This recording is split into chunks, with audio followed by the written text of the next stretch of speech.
जब आप भगवत भजन करते हैं तो एक तेज प्रकाशित होता है। उसकी वाणी को, उसकी दृष्टि को, उसके भाव को कोई दबा नहीं सकता।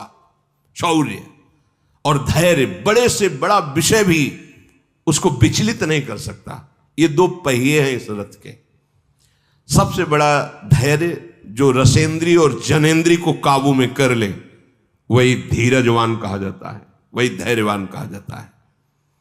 किसी भी प्रकार का दबाव तुम्हारे हृदय में लक्ष्य से हटने की वृत्ति न पैदा कर पावे, सबसे बड़ा शौर्य। धैर्य, रसेंद्री और जनेंद्री, और सब छोड़, दो बात पकड़ो। रसेंद्री और जनेंद्री, ये दो तुम्हें विचलित न कर पावे तो मानो रथ के पहिए तैयार हो गए आपके।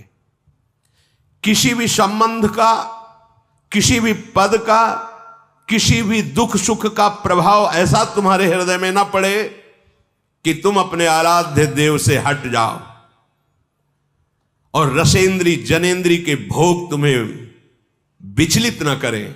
ये दो पहिए हैं रथ के।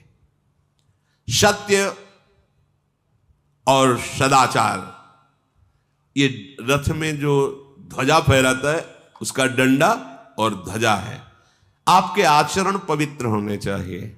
उठना, बैठना, बोलना, हंसना, खेलना, खाना शास्त्रीय सिद्धांत के अंतर्गत होना चाहिए। मनमानी नहीं, जा मन आया खा लिया, जा मन आया जैसा आया व्यवहार कर लिया, ऐसा नहीं। साधक ऐसा नहीं होता है।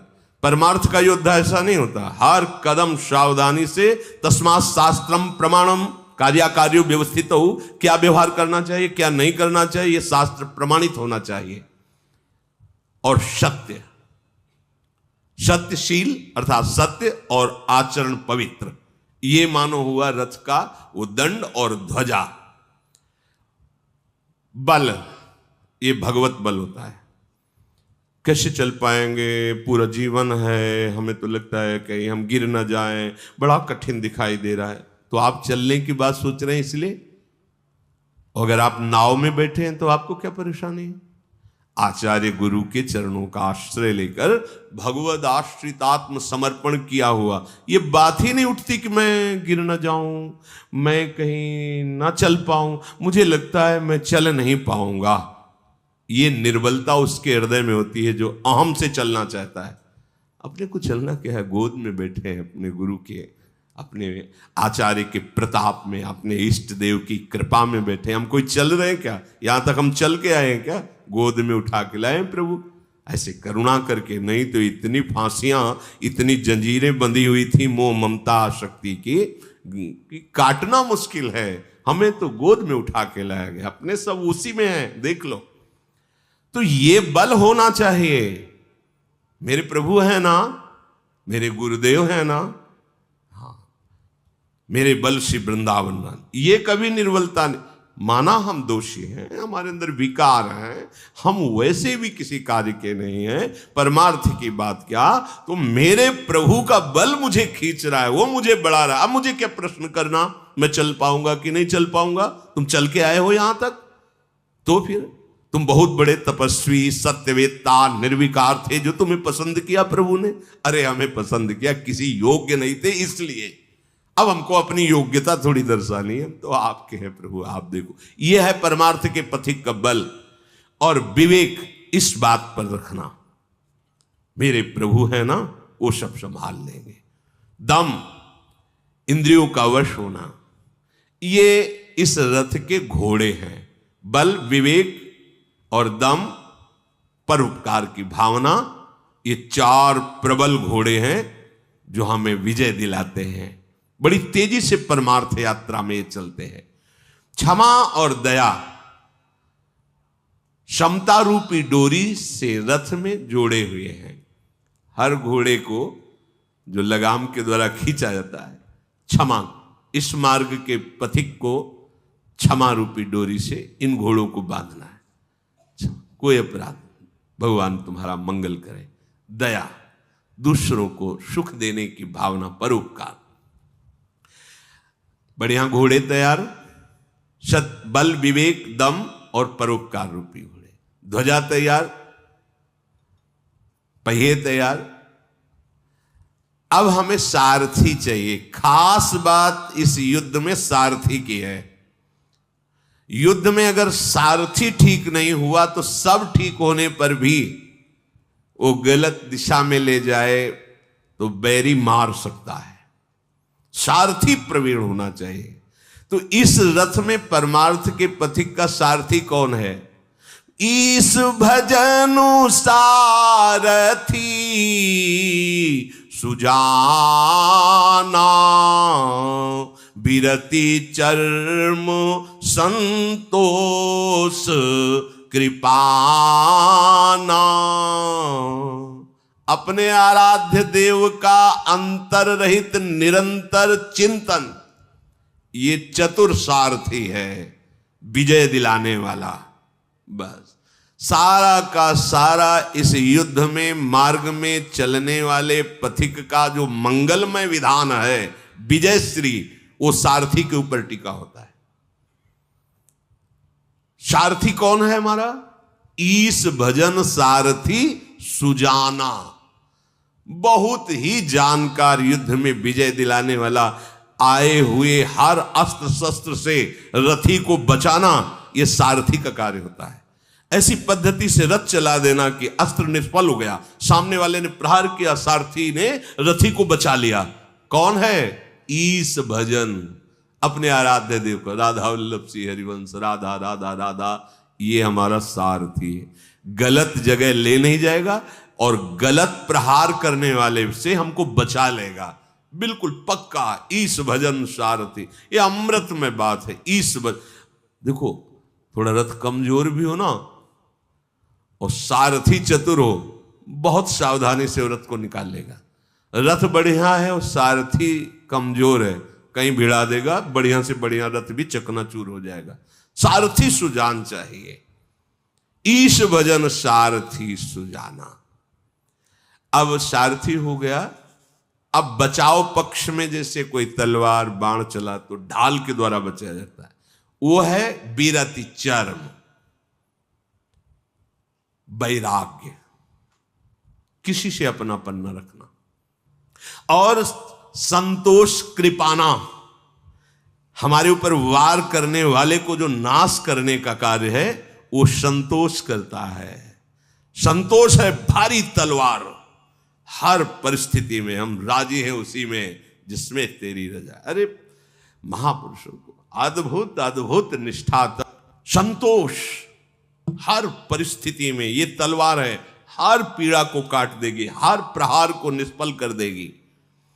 और अपने सुख को दूसरे में दान करना, ये गुरुजन बड़े भारी दानी हैं। इनसे बड़ा कोई दानी त्रिभुवन में नहीं है, क्योंकि सब लौकिक दान करते हैं। गुरुदेव नाम सुकृत धन अपनी जीवनी, गुरुदेव जैसा कृपालु कौन हो सकता है? अपना जीवन जो नाना प्रकार के दुख और कष्टों को सह करके जो प्राप्त किया, वो तुम्हें सहज में तुम्हारे है। मान्यता संसार की भोगों की रखने वाला कैसे इस बात को समझ सकता है कि गुरुदेव ने अपने प्राण दे दिए, अपने जीवन दे दिए हमको, इससे ज्यादा क्या हो? सब कोई जीने की वस्तुएं दे सकता है, गुरुदेव ने जीवन दे दिया, प्राण दे दिया। नाम सुकृत धन अपनी जीवनी, अतिहित मान देत वरदान। अब कोई वरदान आशीर्वाद मांगने की, अरे गुरुदेव ने कुछ रखा ही नहीं, सब कुछ दे दिया। बलिहारी है, बस वो शब्द नहीं है कि कुछ कहा जा सके। और ऐसे दानी देने के बाद यदि आप उनका स्तवन करें कि आपने कुछ दिया, तो डांट करके हटा देते हैं, बेकार की बातें करते। चलो, स्तुति भी नहीं सुनना कि जय गुरुदेव आपने, ये नाटक की जरूरत क्या है? चलो बाहर चलो। साल ऐसे दानी कि उनको तुम दानी कहो तो डांट लग जाएगी, ऐसे। तो ये जो संतोष रूपी धन है, संतोष रूपी तलवार है, ये इस युद्ध में विजय प्राप्त। हर बात में संतोष, जोई जोई प्यारो करे सोई मोहि भावे। जय हो आपकी प्यारे, आप जैसे राजी रहो उसमें मैं राजी, ये परमार्थ है। और दान, ये फरसा है, ये सब कुछ काट देता है जितने विकार है। गुरुदेव ने जो हमें दान किया ना नाम, उसके बदले में क्या दे सकते हैं? हमारे प्राण तो विषयों में फंसे, इनको प्राण दे देना कोई खास बात हुई क्या? उनके प्राण और प्राणनाथ चिदानंद में, मेरे प्राणनाथ श्री श्यामा ही में न जान पड़े कान है कि प्राण है, अर्थात प्राण भी चिदानंद और प्राणनाथ भी चिदानंद, वो उन्होंने दे दिया। प्राण और प्राणनाथ दोनों दे दिए, इससे बड़ा और क्या? और बुद्धि प्रचंड शक्ति है विश्व विजय करने के लिए। जब हम गुरु प्रदत्त नाम जप करते हैं तो प्रतिपल बुद्धि वर्धमान होती चली जाती है। सेवक जी महाराज ने सेवक वाणी के 11वें प्रकरण में सजियत हरिवंश चंद्र नामोच्चार, जब हमारे हृदय में गुरु प्रदत्त नाम का निरंतर रिटर्न होगा तो आगे क्या है? वर्धित सदा सुबुद्धि रसिक अनन्य प्रधान सत साधु मंडली मंडनो जयति। निरंतर नाम जपने से सुबुद्धि सदा बढ़ती रहती है। अब वो इतनी प्रचंड बुद्धि हो गई, एक क्षण में भस्म कर देती। कोई भी चिंता, कोई भी शोक, कोई भी भय उसे सता नहीं सकता।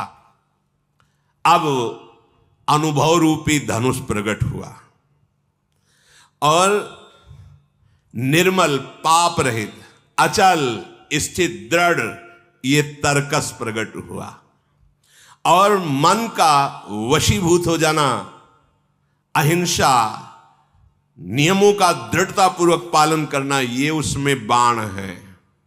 और गुरुदेव भगवान के प्रति प्रबल श्रद्धा, ये अभेद्य कवच है उस योद्धा का जो संसार पर विजय प्राप्त करता है। गुरुदेव भगवान का दासत्व, गुरुदेव भगवान के प्रति प्रबल श्रद्धा, ये अभेद्य कवच है। इसके समान विजय प्राप्त करना किसी दूसरे रथ में सामर्थ्य नहीं है। सखा, ऐसा रथ जिसके पास होता है वो सदैव विजयी रहता है, एक भी शत्रु नहीं बचता। महा अजय संसार रिपु, जीति सकै सो वीर, जाके असरथ होई दृढ़, सुनहु सखा मति धीर। हे विभीषण, धीर बुद्धि वाले मित्र, जिसके पास ये रथ होता है वो जन्म मृत्यु रूप महाभयावह संसार के हर शत्रु पर विजय प्राप्त कर लेता है। ये रावण की बात क्या है?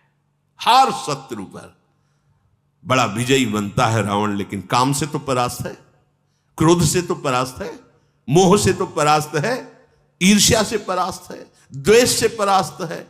किससे विजय पाया है? पार्थिव शरीरों से, लेकिन अंदर के शत्रुओं से घिरा हुआ परास्त पड़ा है। भगवान इसलिए ये रावण क्या, ये रथ जिसके पास है वो महा अजय, जिसे जीता नहीं जा सकता। संसार रिपु, संसार रूपी दुश्मन, जीत सके सो वीर, वही बड़ा बलवान है जो जीत विषम संसार कीर्ति जग विस्तर है। ये इस रथ से होता है। अगर अपने गुरुदेव के चरणारविंद की दृढ़ निष्ठा और दिया हुआ भजन, तो सारथी और कवच अभेद्य, फिर ये सारे लक्षण अपने आप आ जाएंगे। हमें चाहिए गुरुदेव के चरणों का आश्रय लेकर उनका प्रदत्त मंत्र या नाम निरंतर चलाओ। कोई तुम्हें परास्त नहीं, परास्त होते हुए भी तुम्हारी विजय श्री ही होगी। अभी तुम्हें लग रहा है मैं परास्त हो रहा, युद्ध में ऐसा थोड़ी होता कि एक ही बाण में विजय हो गई। देखो ना, कभी वो कभी जीते, कभी इधर जीते, कभी फिर इधर चढ़ाई, लेकिन अंत में विजय किसकी होती है? विजय उसी की मानी जाती है जिसकी अंत में विजय होती है। इस युद्ध में ऐसा नहीं देखना अब ये तो संसारी जन है, इनकी तो दृष्टि एक ही है, जरा सा कहेंगे बस खत्म उनका भाव, उनकी श्रद्धा। तो युद्ध है, लड़खड़ा सकता है, घुटने टेक सकता है। ऐसा नहीं कि शत्रु कमजोर है। काम क्रोध लोभ मोह मद मत्सर इतने भारी प्रपंचीय हैं कि अच्छा शत्रु को शत्रु समझे तब तो विजय प्राप्त कर ले, पर ये शत्रु ऐसे मीठे बल के आते हैं कि लगता है हम पर बड़ी कृपा है। ये हमारे बड़े दोस्त हैं, बड़ा सुख प्रदान करते हैं, तो जीतने का भाव ही खत्म हो जाता है।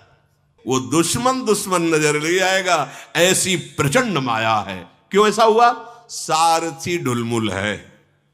ईश भजन सारथी, तुम्हारा भजन नहीं चल रहा है, इसलिए नहीं, तुरंत सावधान। मान लो हम प्रमाद स्थिति में हो रहे, तो गुरुजनों के वचन जो होते, जैसे सोया जग, ओ बड़ी गलती हो, सावधान एकदम, फिर अपने मार्ग में चल, बचा लिया बचा लिया, बड़ी करुणा। तुम्हें यहां नहीं, तुम्हें वहां जाना है जहां यहां की कोई सवारी नहीं पहुंचा सकती, यहां का कोई साधन नहीं पहुंचा सकता। एकमात्र कृपा, ओ कृपा पात्र जन वही है, खड़े रहो यहां। उसको मतलब नहीं है कि कैसे खड़े रहो, खड़े हैं। उसे हुआ क्या? समझ में आ गया कि आपका अहम समर्पित, आपका तन समर्पित, आपका मन समर्पित, यही बंधन था। मनमानी करना, अहम का पोषण करना, अपनी इच्छाओं का पोषण, यही बंधन है।